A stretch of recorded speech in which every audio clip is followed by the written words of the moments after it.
guys, j'espère que vous allez bien. Bienvenue sur La Doa, It's About Everything. Cette fois-ci, on va s'intéresser à une personne. Une personnalité publique. Qui est-il? Maintenant, il est rendu dans l'opposition, un homme politique. Il est vraiment dans la politique bélizienne. Il est de Belize. Et avant ça, il était un rappeur. Il était dans le label de Bad Boy Record. Oui, on est dans le côté, dans le registre Diddy. Je sais, on est là. Donc, et lui, justement, son nom, c'est Jamal Michael Barrow, de son nom Shine. Pourquoi on va parler de lui? Parce qu'il vient de, suite à toutes les histoires d'arrestation et tout, il vient de nous parler de sa relation, il vient de s'ouvrir enfin sur sa relation avec Diddy et c'est quoi qu'il perçoit de tout ça? Parce que lui, il a connu la trahison. Est-ce que vous pouvez imaginer comment? On va vous laisser le temps d'imaginer, on vous laisse le temps de vous installer. Comme ça, on va pouvoir l'imaginer, comment il a été trahi. Parce que lui, il suivait le code de la rue, le code de la loyauté, de se dire, Diddy, c'était son patron, parce qu'il était employé dans Bad Boy. Et il s'est retrouvé en prison. Drastiquement. On y va, on regarde le tout ensemble. Certaines personnes, vous le connaissez, d'autres personnes, vous allez le découvrir. Et puis, vous allez pouvoir un peu plus regarder sur lui comme individu.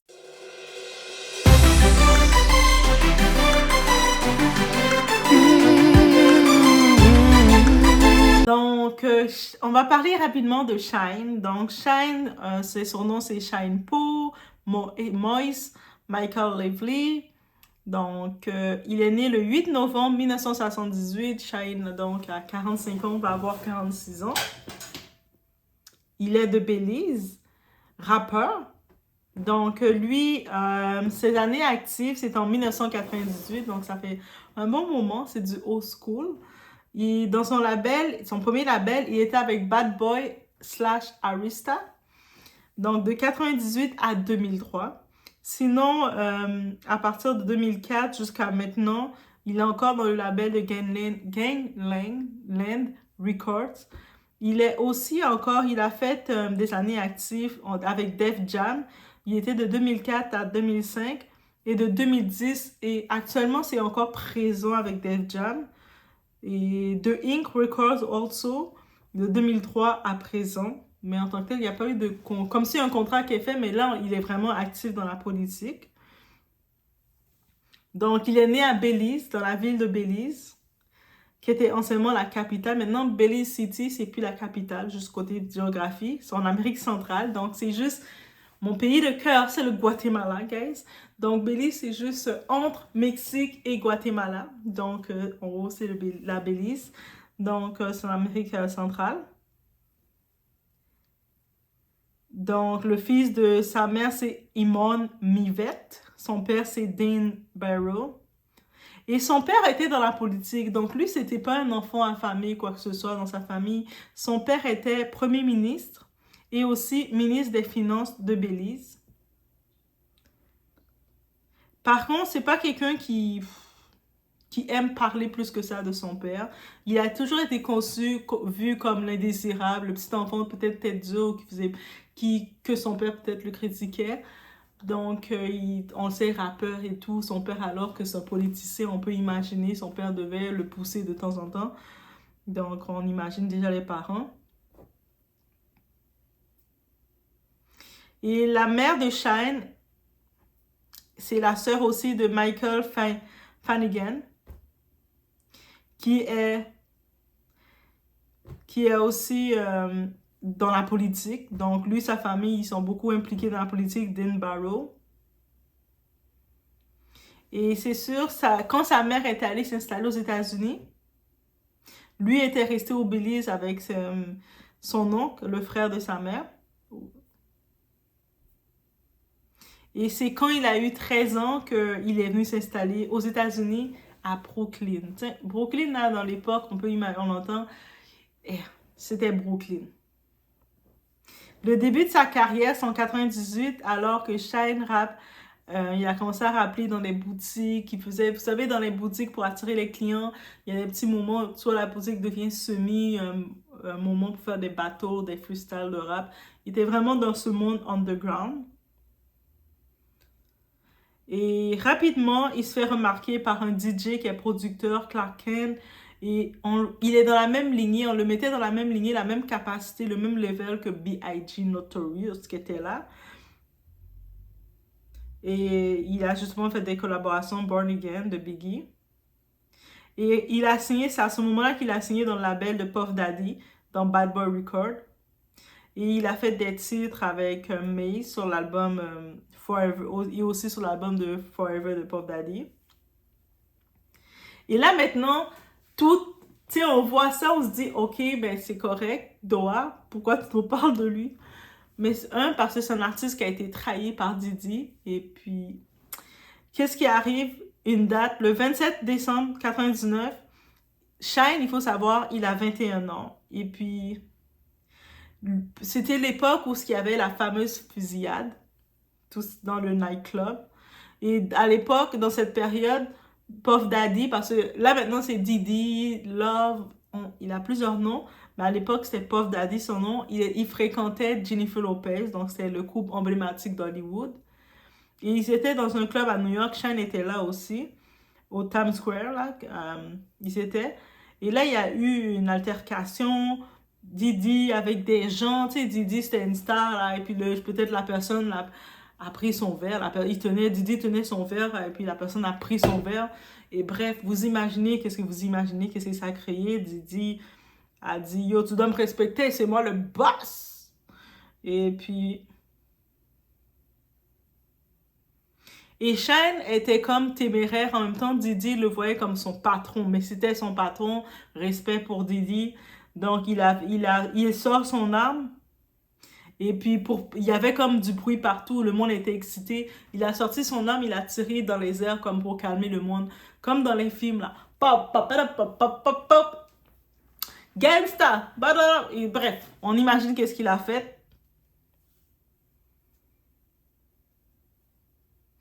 Et après avoir fait ça, ben, il s'est enfui. Et puis, quand ils ont fini de faire ça, ils ont fait la foule fuir parce que ça allait créer une bataille. Puis ils n'étaient pas en numérité, ils n'étaient pas en nombre plutôt pour créer la bataille. Donc, ils ont toutes fui rapidement, chacun de leur côté. Mais rapidement, on a pu repérer c'est lui, les caméras, les témoins. Ah, c'est lui, Shine. C'est lui qui a tiré son arme, blablabla. Et lui, le type, Shine, quand il était jeune, c'était un petit peu, même s'il vient d'un bon background politique, tout ça, il était un petit peu gangster à lui. En plus, il vivait à Brooklyn, on peut imaginer. Et il avait déjà été condamné. Il y avait déjà eu beaucoup de condamnations pour des trucs qu'il avait essayé d'enlever la vie de certaines rivales dans les bandes et tout ça. Donc, tout de suite, avec cet événement-là, c'est serré, là. Donc, il devait sortir son album. Son premier album est sorti, en vrai, le 26 septembre 2000. Mais il était incarcéré en prison.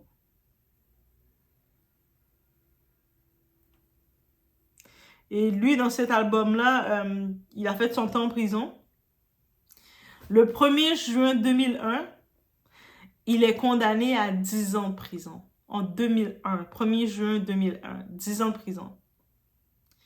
Il a commencé à purger sa peine à Dannemora, une prison niveau maximum. Donc, ça veut dire que, comme haut criminel, qu'on a mis sécurité maximum.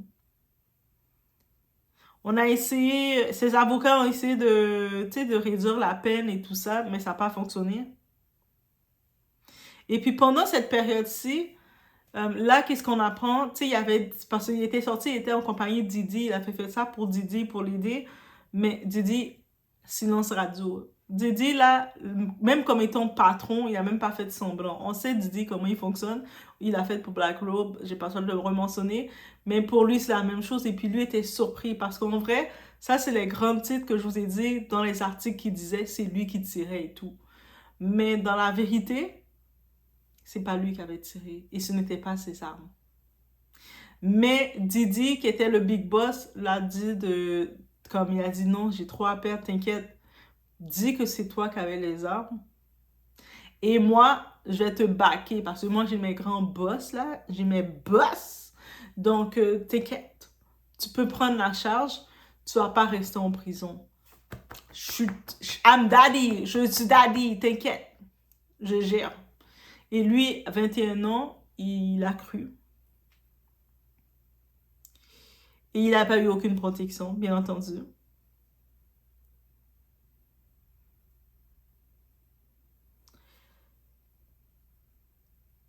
Et c'est sûr que en mars 2006, il a fait le changement de son nom légal pour Moïse Michael Lively.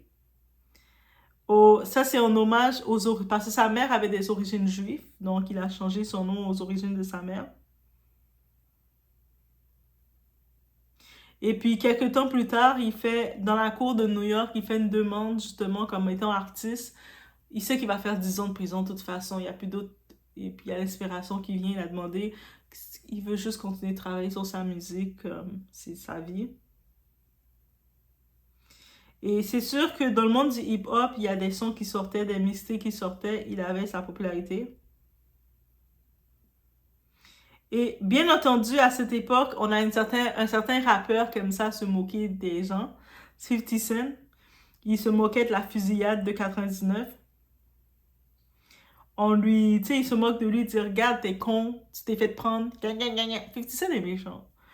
Et puis, en 2004, il donne une réponse à 50 Cent for the record. Il explique sa version. Et son deuxième album, il a fait des collaborations avec les productions de Sweet Beats, le mari d'Alicia Keys, Kanye West, Just Blaze. Et puis, il y a eu Foxy Brown, Ashanti, Karup, Nat Dogg. Tout cela, il commençait à travailler avec lui. En août 2009, un juge de Manhattan signe la libération de Shyne.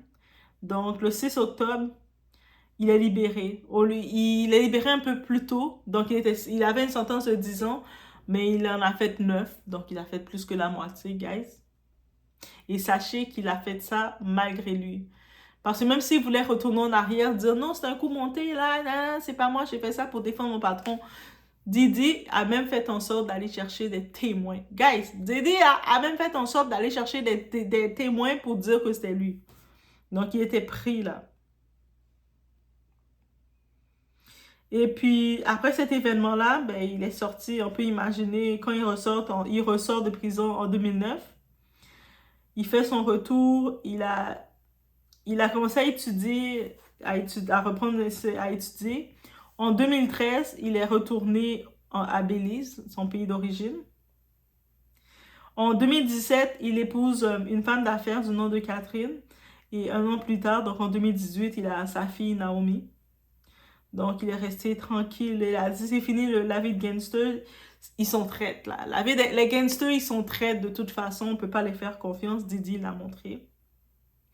Et là, il se retrouve vraiment dans la politique. C'est sûr, Belize, ils font partie des pays, des pays sous le régime de la monarchie. Maintenant, c'est Charles III, là, oui. Sinon, ça serait vraiment cette partie. Et lui, il est dans l'opposition, il est vraiment actif dans la politique. Il est dans le Parti démocratique uni. Son père, c'est une grande personnalité. Donc, c'est en 2020 il est rentré, il a été désigné par le Parti démocratique uni, ça c'est le son droit, comme candidat de la Chambre des représentants de Belize, dans la circonscription de Mesopotamia, à Belize City. Et puis, par la suite, il est devenu chef de l'opposition et il est chef du Parti démocratique uni en juin 2021. En février 2022, Shyne a fait un retour aux États-Unis pour une visite d'État en août 2021 à cette occasion. Il était à Atlanta. Et c'est sûr qu'il a reçu Shyne Barrow Day. Il a reçu une journée Shyne pour son service envers le peuple bélisain. Parce que quand il est sorti de prison, quand il a vu c'est quoi les États-Unis de Brooklyn, il est retourné. Il est retourné dans cette terre et puis il est devenu un défendeur. Et là, c'est sûr, il est dans les campagnes, il espère devenir le premier ministre de Belize en 2025. Et puis, il est quand même dans des bonnes routes. Et je vais vous laisser un petit moment écouter sa prise de parole suite à tous les événements avec Didi, justement. Parce qu'en effet, il parle que beaucoup de personnes ont dit, ah, mais quand un moment il y avait un événement, il avait salué Didi, est-ce que vous êtes devenus amis? Et puis il a dit que, il explique que non, il n'y a pas d'amitié. Même si tu pardonnes à quelqu'un, ces personnes-là, tu vas jamais le respecter, ça va jamais être ton ami parce que il sait que les 10 ans de prison qu'il a fait, il ne méritait pas de les faire. Et puis la vie, le karma arrive toujours à point. Donc, maintenant que il n'a pas de sympathie non plus que Didi est en prison, il risque peut-être de finir de ses jours là-bas, il risque de peu importe, c'est le karma parce que il fait partie de ceux qui Didi l'a fait du mal et tout. Et puis, il a vu la ruse de Didi, il a vu que même l'affaire de la fusillade, finalement, c'est même pas lui qui avait les armes, mais c'est lui qui a été compromis. Il était jeune, 21 ans, il a été bête de penser faire confiance à quelqu'un comme ça, et il s'est fait prendre. Bref. Donc, je vous laisse écouter rapidement, puis inquiétez-vous pas, il y a les petits sous-titres. C'est sûr, peut-être des fois, les mots dans les sous-titres, quand je le regarde, c'est comme... faut que je trouve une application qui met les sous-titres vraiment de la façon dont c'est dit. Mais vous allez comprendre l'essentiel, les grandes lignes. Je vous laisse les... You know, just wanting to do nothing other than make my mother proud and make Belize proud and do what all of us want to do, be recognized for our talent and take over the world. I was defending him and he turned around and called witnesses to testify against me and he contributed, he pretty much sent me to prison. So that is the context by which you must always describe that relationship. Yes, I forgave, I moved on, but let us not pretend as if I was in Miami for Thanksgiving and Christmas. Well, and I spent a birthday with him once. I saw a birthday cake. Went again to do a charity event for impoverished youth in London. So let us not lose sight of what the cold hard facts are. This was not someone who I vacationed with and who he and I enjoyed this great intimate relationship of brotherhood. This is someone who destroyed my life and who I forgave and who I moved on, and for the better interest of Belize, because he was in a position at that time to give scholarships and to maybe invest. I would not deny attempting to bring the investment to Belize and to bring the contributions to education to Belize, but don't distort it as if, you know, he and I were bombale. This is someone that destroyed my life, but do I take any joy or any satisfaction with what he is going through? Absolutely not. I am different than maybe other people. No one needs to fail for me to succeed. No one needs to suffer for me. In your at the height of your professional relationship, or thereafter through the reconciliation, when he was an instrumental part of promoting you through Revolt Media, were you aware of these freak-off events? And were you aware of them? Did you have any participation in them? Oh my goodness, Jules Vasquez. Jules Vasquez. Were you aware of them? Jules Vasquez. Were you aware of the freak-offs? So I had nothing to do with Sean Combs' personal life, no interaction. Alors voilà, c'était vraiment un petit moment surtout. Oui, il y a beaucoup de personnes qui vont venir, qui vont parler de leur témoignage, leur expérience. Et je sais que sur le coup, quand ça arrive, on voit quelqu'un tomber, on veut dire « Ah, mais il mérite pas que ce qu'il lui est arrivé. Pourquoi le monde soit aussi dur avec lui? » Mais des fois, il faut faire un retour en arrière et regarder qu'est-ce qui s'est passé. Dites-vous, ce type-là, il arrivait 21 ans, tout jeune. Il avait même pas encore sorti son premier album. Il avait tout l'espoir. Il travaillait, il faisait de la musique, il rappait dans les magasins. Pas parce qu'il était affamé et tout, parce qu'il venait d'une famille de politiciens, là, de la politique. Mais parce que la musique, c'était son... Même si ses parents étaient un petit peu comme... Yo, frère, c'est pas ça qu'on veut de toi. Mais finalement, il est retourné à les sources de sa famille. Mais il a compris c'est quoi la trahison très à la dure. Il a fait son temps en prison, mais il est resté plus que la moitié du temps. Il devait faire 10 ans de prison, vous imaginez, c'est toute sa jeunesse de perdu. Et finalement, il a fait 9 ans de prison, mais c'est presque 10 ans de toute façon. Et pour quelque chose, en vrai, qu'il n'avait pas fait. Le monde, il comprenait... C'est juste d'imaginer que vous avez été assez bête de vouloir faire confiance à quelqu'un et la personne... Même une carte, là, tu sais, même faire semblant, il aurait pu lui donner une carte comme ça, faire... Tiens, Merci. Même une lettre pour dire thank you, il n'a pas eu de Diddy. Diddy, là, quand il est rentré en prison, il était content. Et même pendant le procès, il a cherché des faux témoins pour pouvoir être sûr qu'il ne soit pas justifié. Est-ce que vous vous rendez compte? Donc, c'est la pire des trahisons. Toi, tu vis ça, et puis même après le temps, quand il a recroisé cet homme-là, il a pas été en guerre pour dire je vais me venger sur toi. Parce que sûrement dans sa prière, il savait que une vengeance va venir. Mes ancêtres vont me venger. Et là maintenant, c'est pas qu'il célèbre non plus de dire, le but c'est pas de dire je célèbre maintenant de le voir au plus bas, mais c'est de dire que tout arrive à point. Tu peux pas faire autant de mal à tant de gens et penser que ça ne va pas revenir vers toi. Et c'est ça qu'il faut être conscient. C'est-à-dire quand vous voyez qu'il y a des gens, en effet, peut-être il y a des gens qui vont essayer de s'en sortir pour minimiser leurs actions parce qu'ils étaient complices avec le Didi, mais il y a des gens qui sont réellement qui sont réellement fait avoir par des gens qui ont leur vie a été sacrifiée. Certaines de ces personnes n'ont même plus la possibilité, le souffle de vie de venir se justifier. Et ça aussi, c'est une réalité. Donc, je vous laisse sur ce. Et oui, c'est dans l'actualité. L'arrestation de Didi, vous allez dire, oh, mais Doa, t'en parles.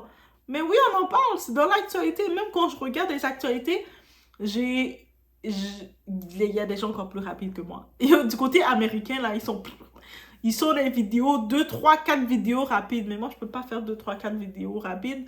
Mais j'essaie de keep up avec certains personnages. Surtout, j'ai vu Shine faire ce petit moment-là, expliquer les choses. J'ai dit, c'est important de vous présenter un petit peu qui est Shine et de comprendre pourquoi c'est important de comprendre qu'est-ce qu'il est en train de raconter maintenant et de où est-ce qu'il grandit. Comme, quand on parle du pardon, cet homme-là, on peut voir c'est un grand homme, Shine. On peut voir c'est un grand homme, que maintenant il est dans une autre vie et que peut-être que le rap, il devait pas faire carrière comme être un rappeur et tout ça, il est dans les freak-off parties.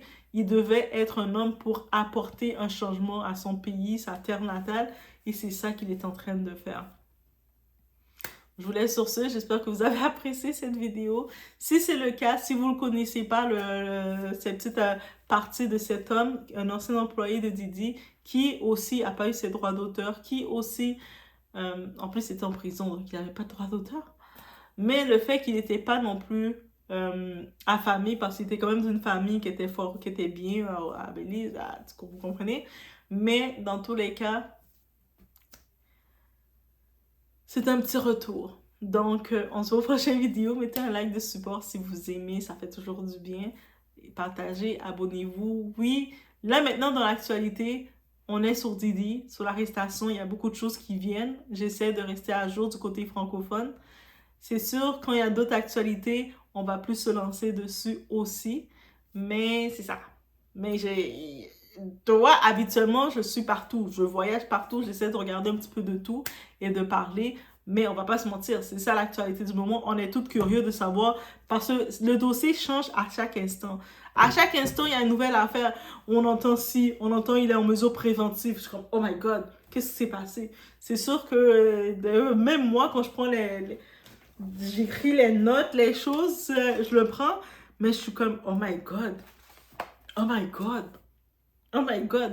Donc, mais par contre, j'essaie de keep up avec vous du côté francophone parce que des fois, je sais qu'on keep up pas assez rapidement sur les actualités chaudes. Donc, tu sais, des fois, quand on regarde, il manque quelque chose. Au lieu de voir le manque qu'on a du côté francophone, on l'apporte. Et vous aussi, dans les commentaires, vous pouvez apporter aussi vos appuis, même vos sources. C'est toujours bien parce qu'ensemble, on peut créer une communauté. Chacun peut partager. Qu'est-ce qu'on doit partager? Et sans jugement, sans rien, juste pour partager. Donc, on se voit aux prochaines vidéos.